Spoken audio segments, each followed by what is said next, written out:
घटना लगभग 4-4.5 साल की पहले की है। दोपहर का वक्त था।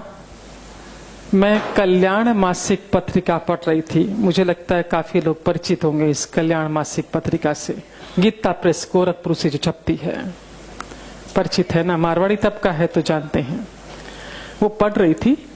उसमें 1.5 पेज का, उसके पेज भी बड़े बड़े आते हैं, फुल साइज पेज आते हैं। 1.5 पेज का एक आर्टिकल लिखा हुआ था स्वामी रामसुख जी महाराज द्वारा। परिचित होंगे स्वामी जी के नाम से भी आप लोग, है ना। उनका लिखा हुआ आर्टिकल था 1.5 पेज का। 1.5 पेज में उन्होंने क्या लिखा था, खाली सार आप तक पहुंचा रहे हैं।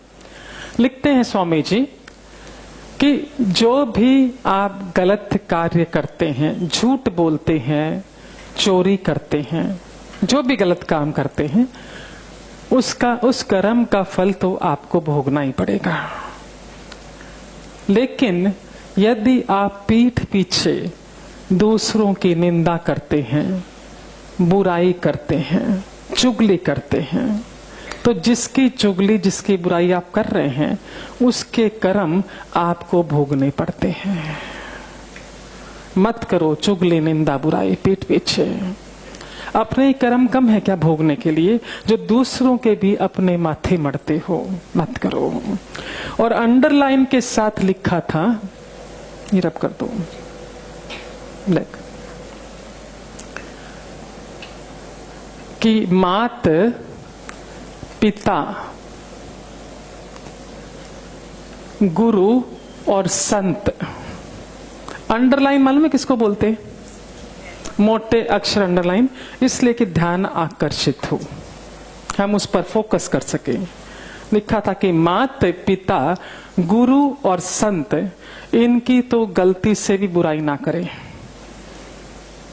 पता नहीं चुकाने के लिए कितने जन्म लेने पड़ेंगे, और मनुष्य जन्म दोबारा नहीं मिलने वाला। पता नहीं कीड़े मकोड़े जानवर किस योनि में जाओगे और उन कर्मों को भोगोगे। तो निंदा, चुगली, बुराई ना करें। 1.5 पेज का आर्टिकल सिर्फ इसी पर था। हमने उसे पढ़ा, पर समहाउ इतना गौर नहीं किया, इतना ध्यान नहीं गया हमारा। और प्रकृति की व्यवस्था देखिए, नारायण की व्यवस्था देखिए। ठीक दूसरे दिन की बात, हमारा मुंबई गोरेगांव गोकुलधाम में सेंटर चलता है सुबह 11 से एक नियमित, जहां एक्यूप्रेशर, रेकी, अन्य अल्टरनेटिव हीलिंग थेरेपी के माध्यम से रोगियों को ठीक किया जाता है। दूसरे दिन की बात, 11 बजे सेंटर खुलता है। 10:55 हम सेंटर की ओर आगे बढ़ रहे थे कि पीछे से मेरा पल्ला मुझे किसी ने खींचता हुआ महसूस हुआ कि कोई पकड़ रहा है। मुड़कर देखा तो अंदाजन 35 साल की महिला है ना, और मुझसे बोली कि मेरे घुटनों में बहुत दर्द रहता है, तो डॉक्टर ने ऑपरेशन करने के लिए कहा है, पर ऑपरेशन अभी हम करवा नहीं सकते क्योंकि बच्चों की परीक्षाएं हैं, 2 महीने बाद करवाएंगे, बहुत कष्ट है। तो मेरा मन ये बोलता है कि यदि आप हाथ लगा देंगे तो ठीक हो जाएगा। हमने कहा हमारे हाथ लगाने से ठीक नहीं होगा, आप आके एक्यूप्रेशर ले लीजिए। बोले 4-5 दिनों से करवा रही हूं पर मुझे फर्क नहीं मिला, मेरा बहुत मन, आप खाली छू दीजिए, ठीक हो जाएगा। वो जिस तरह से बोल रही थी, हमने कन्विंस करना चाहा कि भाई हमारे हाथ लगाने से नहीं होगा, पर जो जिस भाव से वो बोलती जा रही थी, लिटरली गिड़गिड़ा रही थी, हमने कहा ठीक है तुम कैबिन में आ जाओ। हमारी एक्यूप्रेशर की टीम अलग है, हम खाली काउंसलिंग करते हैं। कैबिन में बुलाया, हमने उन्हें एक्यूप्रेशर देना शुरू किया। और एक्यूप्रेशर पॉइंट जो होते हैं बहुत अधिक पेनफुल होते हैं, तो जब पेशेंट को हम लोग देते थोड़ी बातों में व्यस्त कर देते हैं ताकि उसका ध्यान डाइवर्ट हो जाए, हम ट्रीटमेंट दे सकें। और सहज ही हमने उससे पूछा कि बहुत अधिक दर्द किस वक्त होता है, चलने में, बैठने में, उठने में किस वक्त अधिक पेन होता है। उसका कहना था कि सुबह किचन में हम काम करते हैं 2.5-3 घंटा, उसके बाद जब जाकर बैठती हूँ तो बैठा नहीं जाता है, टीस मारता है, ये शब्द उसके, बहुत दर्द करता है। तो शरीर से भारी थी। हमने उससे कहा तुम 2.5-3 घंटे लगातार खड़ी रहती हो, एक सत्र, तो अच्छे अच्छे व्यक्तियों के दर्द होगा, तुम्हारा तो वजन भी अधिक है। तो 15-20 मिनट काम करो, फिर 5-7 मिनट बैठो, वापस काम करो, ताकि घुटनों को आराम मिले। सारा वजन तुम्हारा उस पर पड़ता है। बोला कैसे बैठ सकती हूँ सुबह के वक्त? पानी भी उसी वक्त आता है, बच्चों का भी टिफिन होता है, इनका भी टिफिन होता है, अकेले मुझे सारा काम करना पड़ता है। और साथ ही साथ सासू माँ के बारे में बोलना शुरू कर दिया। घर में सासू माँ भी पर मुझे बिल्कुल भी हेल्प नहीं करती, और सासू पुराण चालू कर दिया। समझा? सासू पुराण किसको बोलते हैं? समझा क्या? समझा? हाँ हाँ, सासू ऐसी है वैसी चालू कर दिया। हमने कहा कि उसने अपने जमाने में बहुत काम कर लिया, अभी हमारा समय काम करने का है ना। उनका बुढ़ापा है, उनको आराम करना चाहिए। तो बोले क्या का बुढ़ापा? जब खुद की बेटी आती 3-3 घंटे चौके में बैठी रहती, ये बनाऊं वो बनाऊं वो बनाऊं, और मुझे एक सब्जी काट के भी नहीं देती, ऐसा। और बोलना शुरू था सासू माँ के बारे में। और एक का एक क्लिक हो गया कि कल तो हमने स्वामी जी के उसमें सुना है, पढ़ा है कि निंदा नहीं करनी चाहिए, और ये तो माता जी की, सासू माँ की निंदा कर रही है, तो कहीं ऐसा तो नहीं उनके कर्म भोग रही हो। सहज ही भाव आया, मन में आया कि एक्सपेरिमेंट करके देखते हैं। हमने उससे कहा कि हम एक शर्त पर तुम्हारा इलाज करेंगे, क्योंकि बातों बातों वो मुझे बोल चुकी थी कि दिन भर सासू माँ से मैं इतनी परेशान रहती हूँ, क्योंकि वो कुछ काम नहीं करती। रात को जब ये आते हैं उनके बेटे को बहुत सुनाती, तुम्हारी माँ ऐसी, तुम्हारी माँ ऐसी, तुम्हारी माँ ऐसी है। दिन भर में जो माँ करती है उसको सारी निंदा रात को हस्बैंड के सामने। हमने उससे कहा कि एक शर्त पर तुम्हारा इलाज हम खुद करेंगे, कि तुम्हें सासू माँ की निंदा बंद करनी होगी और उनकी बड़ाई करनी होगी। बोली बड़ाई हमसे नहीं होगी, क्लियर बोल दिया, है ना। निंदा भी सोचना पड़ेगा। मैंने कहा फिर हम इलाज नहीं करने वाले, क्योंकि हमको तो एक्सपेरिमेंट करना था। बोले ठीक है, निंदा नहीं करेंगे, पर बड़ाई हमसे नहीं होगी, क्लियर बोल दिया। सेकेंड डे आई, कुछ परिवर्तन नहीं था, पेन एज इट इज था, पर उसे मन में एक संतोष था कि हम कर रहे हैं तो ठीक हो जाएगा। हमने आते से पहला प्रश्न पूछा, कल निंदा करी क्या?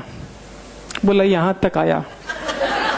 उसी ने जो एक्शन किया, पर हम नहीं बोले क्योंकि आपका डर था कि आप इलाज नहीं करोगे। और हमने उससे ये भी कहा था कि तुम तो करोगे नहीं निंदा, और यदि हस्बैंड भी करेगा माँ के बारे में कुछ तो आपको सुनना भी नहीं है। बोले नहीं वो तो नहीं करते, मैं ही करती हूँ। मैंने कहा चलो एक पक्ष है। थर्ड डे 2 दिन बीता, 2% 3% थोड़ा अच्छा लगा। चौथे दिन बहुत खुश होकर आई, वेरी हैप्पी। आते से मुझे बोली कल जो पॉइंट आपने दिया था ना वो आज भी देना। मैंने कहा उससे बहुत आराम मिला क्या? बोले नहीं, घुटनों में उतना फर्क नहीं है, पर बरसों बाद मुझे बहुत अच्छी नींद आई। जो कॉलेज के जमाने में सोती थी, सुबह उठती थी, और कई समय से मैं साउंड स्लीप नहीं सोई हूं। मेरे को बहुत पड़ी, मैं 10 बजे बिस्तर पड़ी, से 6 बजे उठी, मुझे बहुत अच्छा लग रहा, नींद बहुत अच्छी हुई। तो जो पॉइंट आपने कल दिया था आज भी देना। हमने कहा 4 दिन से वही दे रहे हैं आपको, है ना। पॉइंट वही है, पर हो सकता है तुमने अपनी दिनचर्या में कोई परिवर्तन किया हो तो बताओ, उसका असर होगा कि नींद तुमको अच्छी आई है। उसने चीजें बताई, दिन भर में क्या किया। उसमें से एक चीज हमने पकड़ी, वो ये कि उसने कहा कि रात को हमने खाने में कैरी की लुंजी बनाई थी। लुंजी मालूम है क्या मारवाड़ी, है ना? हाँ। और पति को और बच्चों को लुंजी बहुत अच्छी लगी, खाते खाते बहुत बड़ाई कर रहे थे। तो मेरे मुंह से सहज निकला कि मेरे पीहर में तो लुंजी बनती नहीं है, ये रेसिपी तो माँ की है, माँ जी की है ना। उनसे सीख के मैंने बनाया। माँ जी टेबल पर ही थी, बड़ी खुश हुई।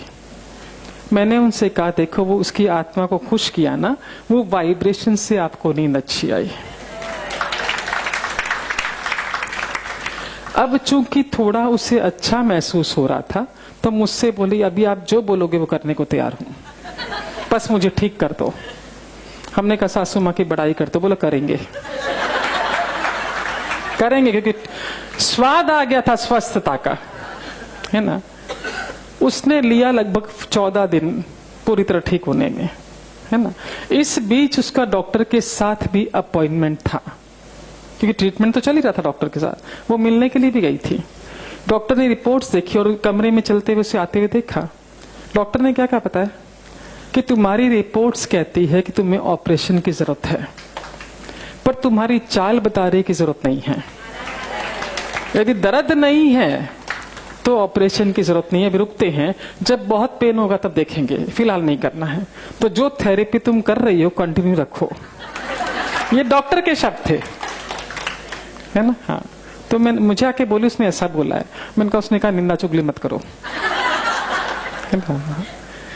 ये ऐसा पेशेंट था कि ये ठीक होने के बाद उसके हस्बैंड हमें धन्यवाद करने आए। ऐसा बहुत कम होता है कि ठीक होने के बाद वो लोग धन्यवाद करके जाए। 50 को ठीक करते तो मुश्किल से 2 जना के धन्यवाद करते हैं। इसके हस्बैंड मिलने के लिए आए, बहुत धन्यवाद किया कि हम लोअर मिडिल क्लास हैं, ऑपरेशन का इतना खर्चा लगता, ये ठीक हो गई, बच गया, नॉर्मल है। मतलब सबसे बड़ी बात ये ठीक हुई, इसकी तो खुशी है ही मुझे। घर का माहौल बदल गया, मेरी माँ का मान सम्मान करने लगी। जो बोला मैं भीतर से घुटता था कि किसकी सुनूं, माँ की सुनूं कि इसकी सुनूं, सारे दिन अपसेट रहता, घर का वातावरण बदल गया। और सबसे बड़ी बात उस महिला ने ये शेयर की कि नौकरी पेशा हस्बैंड है, एक पगार लिमिटेड मिलती है, और 26-27 तारीख के बाद पगार आती है 2 तारीख को हाथ में। जो अंतिम 3-4 दिन होते बहुत मुश्किल से करते हैं, क्योंकि पैसे होते नहीं है ड्रॉर में, खत्म हो चुके होते हैं। पर इस बार बोले मैं 15 दिन आपके पास भी आई, 50 रुपया जाने का लगता है, 50 रुपया आने का लगता है ऑटो में आपके पास ट्रीटमेंट कराने का। उसके बावजूद भी ड्रॉर में 2000 रुपए बचे पड़े हैं। ये तो हमको भी बड़ा मजा आया रिसर्च करके। अब हमने क्या किया कि सारे पेशेंट्स पर चालू कर दिया एक्सपेरिमेंट कि जो भी ट्रीटमेंट के लिए आ रहा है उसको ये चीजें नहीं करनी है, क्योंकि मालूम पड़े कि क्या चीजें स्वामी जी महाराज क्या कहना चाह रहे हैं। आप यकीन मानिए, मन से बोल रहे हैं, हीलिंग बहुत फास्ट होने लगी, बहुत फास्ट। जब 5-6 एक्सपेरिमेंट हो गए तो हमारा सत्संग चलता है बुधवार का, हर बुधवार 11 से 1, लगभग 400-500 लोग वहां आते, मेजर महिलाएं आती। हमने जो एक्सपीरियंस आपको सुनाया एज इट इज उनको सुना दिया कि आप लोग भी निंदा चुगली बुराई बंद कर दीजिए, दूसरों के कर्मा को भोगना पड़ता है हमको, है ना, ये बता दिया उनको। और जो आते हैं सत्संग में इतने समर्पित भाव के कि जो कहते हैं उस पर पूरा फॉलो करते हैं। तो खाली 2 केस की यहां पर चर्चा करना चाहूंगी, क्योंकि केस तो बहुत ज्यादा है। निंदा चुगली बंद करने का क्या रिजल्ट है, 2 केस की आपको। एक हमारे पास थाना से साउथ इंडियन लेडी आती थी सत्संग में, आती है बीबी, उसका बेटा स्लो लर्नर, पूरी क्लास लिख ले, वो धीरे धीरे 10% ही लिख पाता था। कई थेरेपी वो करवा रही थी उसके ट्रीटमेंट के लिए, पर नतीजा नहीं आ रहा था। सत्संग में जब उसने सुना, सासू के साथ रहती थी, सासू भी घर में थी, और सासू का बिल्कुल भी मान सम्मान नहीं, बल्कि उसने जात सत्संग में जब सबका एक्सपेरिमेंट सुना, घर गई, सासू माँ से माफी मांगी कि मैंने आज तक जो गलत व्यवहार आपके साथ किया है वो अब से नहीं करूंगी, माफ कर दीजिए। और सासू माँ को मान सम्मान देना शुरू किया। वो लेडी आकर कहती है, जो लड़का मुश्किल से 35% आता था, आज की तारीख में ही वो ला रहा है 90%। सब जो धीरे धीरे उसकी जो लुस्नो फटाफट पिकअप करता करता आज की 4 साल पुरानी बात है ये, आज ये अवस्था है, 90+ ला रहा है। दूसरा केस, एक महिला ने कहा, शेयर किया कि उसका एक बेटे को ब्याया, बहू आई, और कुछ सासू माँ बेटे के नहीं बनी तो बिना बताए बेटा बहू घर से चले गए। कहाँ गए ये भी समाचार नहीं। उसने 2-4 बार हमसे आके कहा ये बात कि वो कहाँ गए मालूम नहीं है, और उनका कोई फोन भी नहीं आता है। हमने कहा उनका नहीं आता तुम कर लो। इसने करना शुरू किया, पर बेटा भी फोन काट देता, बहू भी फोन काट देती, कोई संपर्क नहीं। आके मुझसे बोले वो काट देता है फोन। हमने कहा अपनी प्रार्थना चालू रखिए और फोन करना चालू रखिए, किसी दिन तो उठाएगा वो। एक दिन उठाए बेटे ने, चिल्लाए जोर से कि क्यों परेशान कर दिया, तुमसे कोई संबंध ही नहीं है हमारा, छोड़ दिया। सत्संग में बैठी हुई थी, सोच रही थी कि मैं किसकी निंदा करती हूँ, क्योंकि लोग शेयर करते तो खुद को टटोला उसने। तो तो उसको एहसास हुआ कि शाम को जब राउंड मारने जाती है, सोसाइटी में वॉक करने जाती है, तो बिल्डिंग के सामने 8-10 महिलाएं घेरा बना के बैठती है, और जो महिला नहीं आती उसकी चर्चा। देख, अपने आप ही बोला, मैंने तो कुछ बोला ही नहीं। सत्संग से जाने के बाद उसने कहा उन अपने ग्रुप को कि यदि देखो तुम लोग किसी की निंदा चुगली बुराई करोगे तो मैं तुम्हारे साथ नहीं बैठूंगी, मैं मेरा वॉक करूंगी, क्योंकि मैं सत्संग में बोला गया नहीं करना, दूसरों के कर्मों को हम अपने सर नहीं लेना है। तो महिलाएं हंसने लगी कि चुगली नहीं करेंगे तो टाइम पास कैसे होगा। बोला मुझे तुम्हारे साथ नहीं बैठना। बोला मैंने वॉक करना चालू कर दिया, माला करती वॉक करती। तीसरे दिन बेटे का फोन आता है, माँ कैसी हो। थर्ड डे जन्मदिन भी माँ का आया तो सत्संग में मिठाई लेकर आया था सेलिब्रेशन के लिए, है ना। एग्जाम्पल बहुत है पर समय सीमित है। हम विस्तार से चर्चा इस बात की करते हैं कि जब हम निंदा करते हैं तो कैसे कर्म हमारे माथे आते हैं।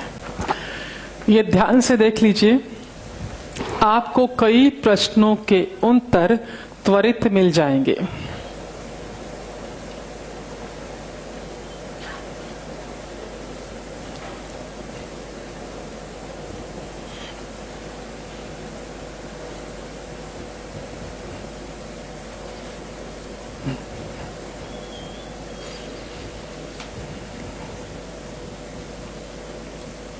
दोनों पेन रेडी रखना। हाँ, ये ए, ये बी और ये सी। चूंकि ये महिलाएं, चूंकि महिलाओं के बारे में अधिक कहा जाता है, निंदा बुराई करते हैं, पर बाकी मेरे भाई लोग भी कमती तो नहीं है। हाँ, पर लेते हैं यहाँ पर भाई बहनों को, है ना। हाँ, स्वामी जी महाराज के अनुसार, स्वामी जी यानी कौन, रामसुख जी महाराज के अनुसार और नारायण शास्त्र के अनुसार, हम सब अपने कर्मों की टोकरी अपने सर लिए घूमते हैं। दोनों दे दो, है ना। हाँ, जब हम अच्छे कर्म करते हैं वो टोकरी में जमा होते जाते हैं।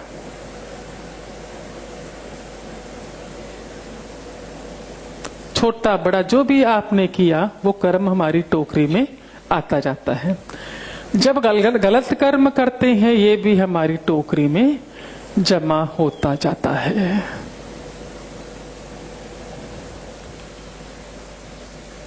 बराबर है ना। हाँ, इन कर्मों को हम भोगते हैं, है ना।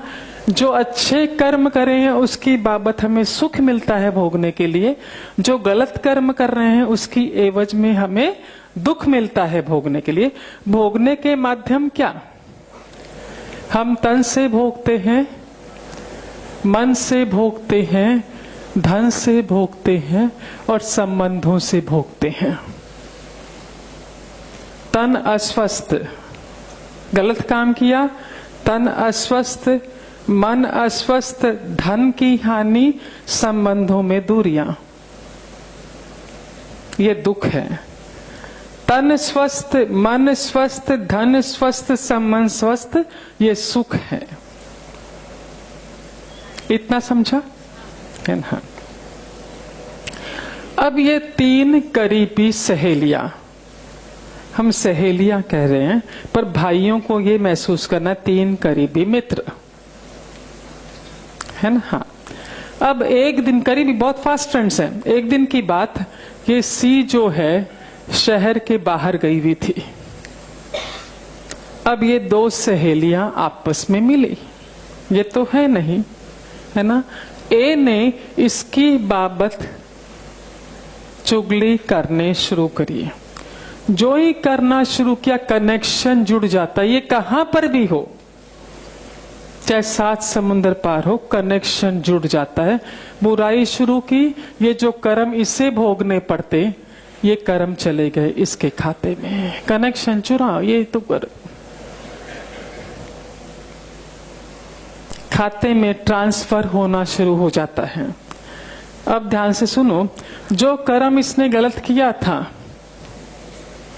उसकी एवज में शायद सिर्फ तन का रोग भोगना पड़ता, उसकी एवज में इससे सिर्फ तन का रोग भोगना पड़ता। पर जब ये आपके खाते में आया तो ये इंटरेस्ट के साथ, ब्याज के साथ आपको भोगना पड़ेगा। तन भी अस्वस्थ होगा, मन भी अस्वस्थ होगा, धन भी अस्वस्थ होगा, संबंध भी अस्वस्थ होंगे। बराबर। ये बुराई कर रहा है और ये सुन रही है ना। अब इस पे डिपेंड करता है कि कितना रस लेके ये सुन रही है ना। इसको दोनों खाते का भोगना पड़ता है, इसका भी इसका भी। क्यों? सुनो, देखो, सुनो तो सही, है ना। जब इसकी बुराई कर रही है, मन में भाव आता है तू कौन सी कमती है, इसके खाते का इसमें गया, है ना। और जब सुनते सुनते हम भी बोलना चालू करते, हाँ ये ऐसी है, मेरा भी अनुभव ये ऐसी ही है, वापस इसके खाते का यहाँ ट्रांसफर। दोनों का भोगना पड़ता है, तो सुनना भी नहीं है। अब आगे सुनिए, कई बार हम ऐसा कहते हैं कि जो इसके बारे में बोल रहे हो सच तो बोल रहे हैं। निंदा किसे कहते हैं? आप चाहे सच बोल रहे हैं, पर आपकी हिम्मत है क्या वही शब्दों के इसके सामने बोलने की? नहीं है, मतलब आप निंदा कर रहे हैं। चाहे सच बोल रहे हैं, पर वो आपकी हिम्मत इसके सामने बोलने की नहीं है, मतलब आप निंदा कर रहे हैं। और हमारा मनुष्य का स्वभाव है कि बड़ाई करते तो बड़ा चढ़ाकर, बुराई करते तो बड़ा चढ़ाकर, है ना। जो ही आपने अपनी ओर से जोड़कर बुराई की, आपके खाते का जो पुण्य, जो सुख आप भोगते हैं, वो इसके खाते में ट्रांसफर।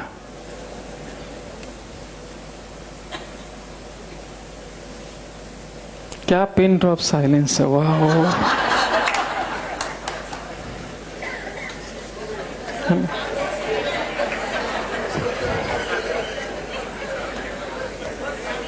आप लोग तो देखो मजाक कर रहे हो, नीचे लोग बोल रहे हो अभी से निंदा नहीं करेंगे। हम में से कई लोग ऐसे हो, कई बार हमारे मन में थॉट आता है ना कि कईयों को हम देखते हैं कि बहुत गलत काम कर रहे हैं, उसके बावजूद सुख भोग रहे हैं। कई लोग हमारे जीवन में ऐसे हैं जो हम आंखों से देखते हैं कि बहुत गलत काम कर रहे हैं, फिर भी सुखी हैं। पर कभी गौर किया, जो व्यक्ति गलत काम करता है उसकी चर्चा कितने लोग कर लेते हैं?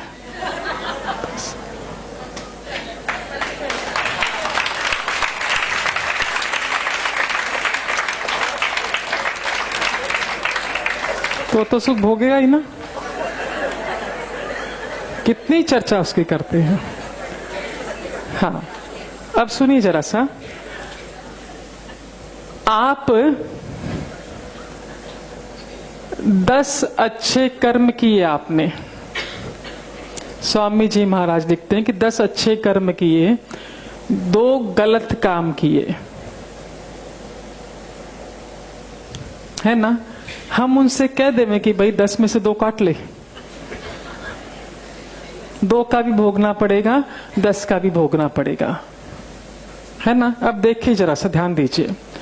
अब चूंकि अच्छे कर्म मात्रा अधिक है, ये 2 ही है, समझो इसकी एवज में चिट्ठी कटती है हमारी, समझा, पावती कटती है। उसमें आया कि 1 दिन का अनाज नहीं मिलेगा खाने को। क्या सजा मिली है हमारे कर्मों की हमें? कि 1 दिन अनाज खाने को नहीं मिलेगा, चिट्ठी फट गई। पर चूंकि ये कर्म तगड़े हैं, ये चिट्ठी खाते में कब डालेगा? जिस दिन आप बोलेंगे आज डाइट करती हूँ, आज खाली फ्रूट पे रहती हूँ, या आज एकादशी करती हूँ, ये खाते में शिफ्ट कर देगा। आपको पता ही नहीं चलेगा, क्योंकि अच्छे कर्म तगड़े हैं। पर 10 कर्म गलत हैं, 2 अच्छे हैं, है ना। 2 अच्छे की एवज में 56 भोग की पावती मिली आपको, पर खाते में कब आएगी? जब पेट अस्वस्थ होगा, वो सुख भी आप नहीं भोग पाएंगे।